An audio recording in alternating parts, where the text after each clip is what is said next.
Assalamualaikum warahmatullahi wabarakatuh. Di video kali ini kita akan belajar mengenai struktur dan kaidah kebahasaan teks eksposisi. Seperti pada teks-teks lainnya, teks eksposisi juga memiliki beberapa struktur pembangun dan kaidah-kaidah kebahasaan sebagai pembeda pada teks-teks lainnya. Mari kita bahas satu persatu. Struktur teks eksposisi. Struktur teks eksposisi yang pertama adalah tesis atau pernyataan pendapat.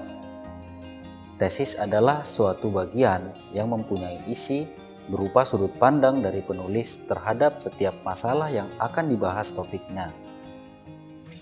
Sebuah tesis pasti berdasarkan dari suatu bentuk pernyataan yang nantinya akan diperkuat dengan sebuah argumen. Bagian ini sangatlah penting untuk menyusun contoh teks eksposisi dan biasanya muncul di awal teks eksposisi. Walaupun ada kemungkinan kita bisa menjumpainya di bagian akhir. Struktur teks yang kedua, argumentasi. Argumentasi adalah suatu bentuk alasan atau bukti yang digunakan dalam mengokohkan atau memperkuat pendapat dalam sebuah tesis. Walaupun pada praktiknya, argumentasi dapat digunakan untuk menyanggah, bahkan menolak sebuah pernyataan.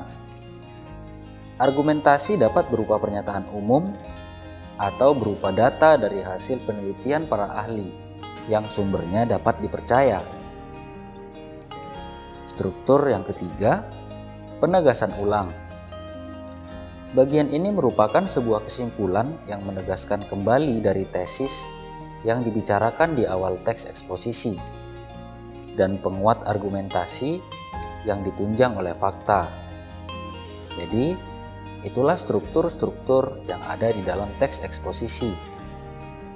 Selanjutnya, mari kita bahas mengenai kaidah kebahasaan yang terdapat dalam teks eksposisi. Unsur kebahasaan yaitu bagian-bagian yang menyusun teks eksposisi atau teks-teks lainnya. Unsur kebahasaan yang ada pada teks eksposisi diantaranya adalah pronomina, konjungsi, dan kata leksikal. Kaidah kebahasaan yang pertama adalah pronomina. Pronomina yaitu kata ganti orang yang dapat digunakan terutama pada saat pernyataan pendapat pribadi diungkapkan. Pronomina dapat dikelompokkan menjadi dua bagian. Yang pertama, pronomina persona atau kata ganti orang. Nah, dalam pronomina persona ada bentuk tunggal dan ada bentuk jamak.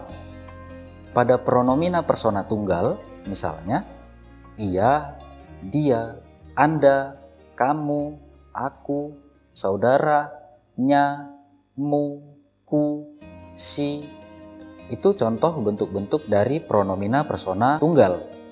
Sedangkan pronomina persona jamak contohnya kita, kami, kalian, mereka, hadirin, para. Nah, itu merupakan bentuk-bentuk dari pronomina persona jamak. Kemudian ada pronomina non-persona atau kata ganti bukan orang, yakni pronomina penunjuk, misalnya ini, itu, sini, situ, sana. Dan ada juga pronomina penanya seperti apa, mana, siapa. Jadi itulah jenis-jenis pronomina yang ada di dalam teks eksposisi.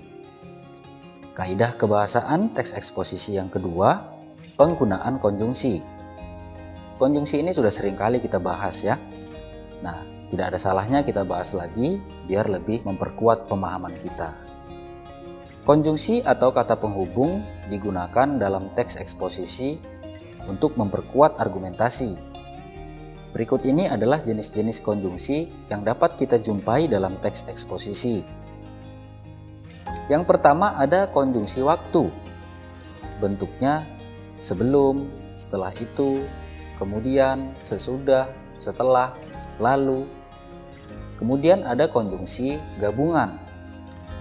Bentuk dari konjungsi gabungan ini yaitu dengan, serta, dan. Selanjutnya ada konjungsi pembatasan. Bentuk konjungsinya yaitu asal, selain, kecuali. Kemudian ada konjungsi tujuan. Bentuk konjungsi tujuan yaitu supaya, agar, untuk. Selanjutnya ada konjungsi persyaratan.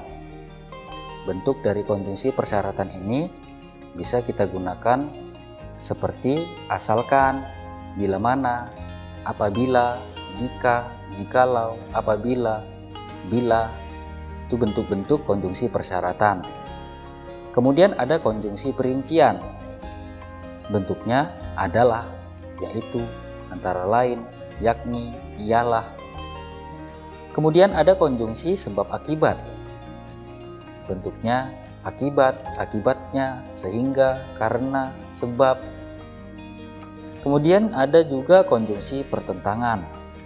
Bentuk yang biasa digunakan dalam konjungsi pertentangan ini adalah namun, melainkan, sedangkan, akan tetapi, tetapi.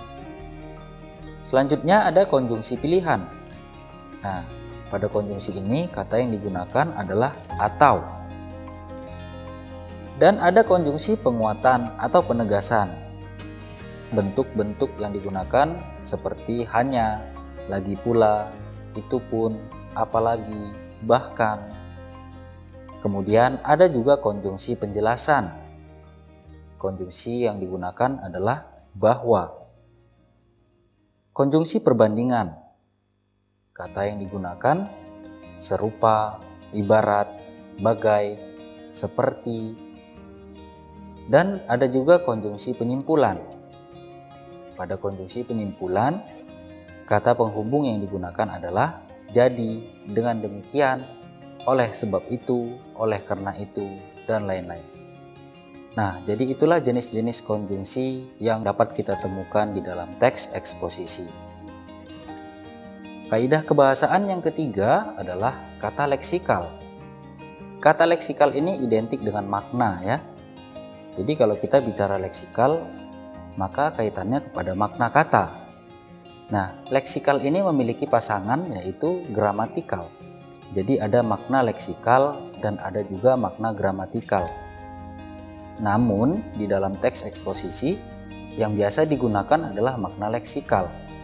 Nah, makna leksikal itu adalah makna kata yang belum dibubuhi dengan bentuk-bentuk tata bahasa lain. Dengan kata lain, makna leksikal ini adalah makna yang muncul dari kata semula, bukanlah makna kata yang muncul dari proses pembentukan tata bahasa dalam sebuah kata. Kata leksikal pada teks eksposisi mengacu pada penggunaan istilah-istilah teknis atau istilah-istilah dalam ilmu pengetahuan atau bidang ilmu tertentu. Karena di dalam teks eksposisi kita biasa menggunakan istilah-istilah teknis atau istilah-istilah dalam bidang ilmu tertentu untuk menjelaskan kepada pembaca. Jadi yang dimaksud makna leksikal di dalam teks eksposisi ini adalah penggunaan istilah yang belum dibubuhi dengan bentuk-bentuk tata bahasa, belum dibubuhi dengan reduplikasi, belum dibubuhi dengan afiksasi, belum dibubuhi dengan partikel. Jadi biasanya penggunaan leksikal ini adalah penggunaan istilah yang merupakan kata semula, belum ada bubuhan dari bentuk-bentuk gramatikal atau pembentukan tata bahasa yang lain, seperti itu. Berdasarkan jenisnya, kata leksikal ini memiliki 4 jenis. Yang pertama ada nomina, yaitu kata yang mengacu pada benda, baik berupa benda nyata ataupun benda abstrak. Yang kedua ada verba, yaitu kata yang mengandung makna dasar perbuatan, proses atau keadaan yang bukan sifat. Atau dengan kata lain, verba itu adalah kata kerja. Kemudian adjektiva. Adjektiva merupakan kata yang digunakan untuk menggambarkan sifat atau keadaan orang, benda, dan hewan. Atau dengan kata lain, adjektiva itu adalah kata sifat. Kemudian ada adverbia. Adverbia merupakan kata yang melengkapi atau memaparkan informasi berupa keterangan tempat, waktu, suasana, alat, cara, dan lain-lain. Biasa kita kenal adverbia ini dengan sebutan kata keterangan. Jadi itulah struktur dan kaidah kebahasaan di dalam teks eksposisi. Semoga dapat dipahami. Terima kasih. Assalamualaikum warahmatullahi wabarakatuh. Sampai jumpa.